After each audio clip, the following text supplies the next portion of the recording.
আজ থেকে 40 বছর আগে কিভাবে রিক্রুট হতে জানেন? বা নিয়োগকর্তারা কোন জিনিসগুলো দেখে নিয়োগ দিতেন? শুনুন। In my era, we hired people for what they knew.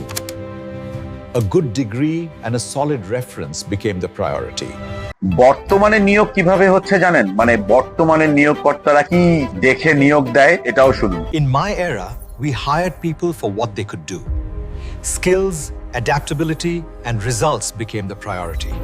নাও দুটা এরার বা দুই সময়ের নিয়োগের ধারণাটা আপনারা পেলেন। এবার আপনাকে প্রস্তুতি নিতে হবে আপনি কোন নিয়োগ পদ্ধতিকে ফলো করবেন। আমার দৃষ্টিতে এখনো যারা আপনারা কাজের জন্য অ্যাপ্লাই করছেন তারা মূলত আজ থেকে 40 বছরের পুরনো মডেলকে ফলো করছেন, ডিগ্রি, সার্টিফিকেট, রিকমেন্ডেশন। বাট এখনকার নিয়োগকর্তারা বেশি ফোকাস করেন ইওর দক্ষতা, অ্যাডাপ্টেবিলিটি, ফ্লেক্সিবিলিটি, কমিউনিকেশন, এগুলো। আই হোপ এটা আপনাদের কাজে দেবে। আপনারা নিজেরা এখন বিচার করুন যে how you will work to get hired.